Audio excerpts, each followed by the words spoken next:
Hello! ఈరోజు article 142 గురించి మనం కంప్లీట్‌గా తెలుసుకుందాం. ఆర్టికల్ 142 అనేది మన కాన్స్టిట్యూషన్ సుప్రీం కోర్ట్‌కి ఇచ్చిన ఒక టూల్ అనమాట. టు ద కంప్లీట్ జస్టిస్ అని. ఆర్టికల్ 142లో 2 సబ్ క్లాసెస్ ఉంటాయి.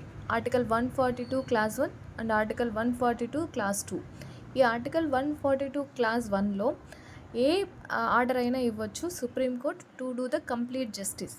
ఆర్టికల్ 142లో సుప్రీంకోర్టు ఎవరినైనా సుప్రీంకోర్టు ముందు హాజరు కావాలి అని అడగచ్చు, లేదంటే ఏదైనా డాక్యుమెంట్స్ అవసరమైతే డాక్యుమెంట్స్ నాకు ఇవ్వండి అని అడగచ్చు, లేదంటే ఎవరైనా సుప్రీంకోర్టుకి అగైనెస్ట్గా అంటే డెరగేటివ్ కామెంట్స్ చేసిన వాళ్ళని పనిష్ చేసే ప్రొవిజన్ కూడా ఆర్టికల్ 142 క్లాస్ 2లో ఉంటుందన్నమాట. ఈ ఆర్టికల్ 142 క్లాస్ 2 ఎందుకు న్యూస్లో ఉంది అంటే, ప్రైమ్ ఎగ్జాంపుల్ ఏంటంటే, ఈ మధ్య సుప్రీంకోర్టు తమిళనాడు గవర్నమెంట్కి ఎలక్టెడ్ గవర్నమెంట్కి తమిళనాడు గవర్నర్కి జరిగిన టస్సల్లో 10 బిల్స్ ఏదైతే constituent assembly of Tamil Nadu pass చేసి పంపించిందో అవన్నీ అట్లే పెట్టుకొని కొన్ని ప్రెసిడెంట్కి రెఫర్ చేసి మిగతావన్నీ అట్లే పెట్టుకుంటే సుప్రీంకోర్టు ఆర్టికల్ 142లో తనకున్న పవర్స్ ప్రకారం ఈ 10 బిల్స్ని పాస్ చేసి లాగా చేసేసింది అనమాట.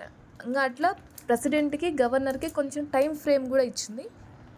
ఈ టైం ఫ్రేమ్ లోపు మీరు ఏదైతే బిల్స్ కాన్స్టిట్యూయెంట్ అసెంబ్లీ పాస్ చేసి పంపిస్తుందో ఆ బిల్స్ని ఖచ్చితంగా ఎవాల్యుయేట్ చేసి మీ ఒపీనియన్ చెప్పాలి అనేసి. దానివల్ల ఈ 2 ఆర్టికల్ 142 అండ్ 143 కూడా న్యూస్లో ఉన్నాయి. Thank you.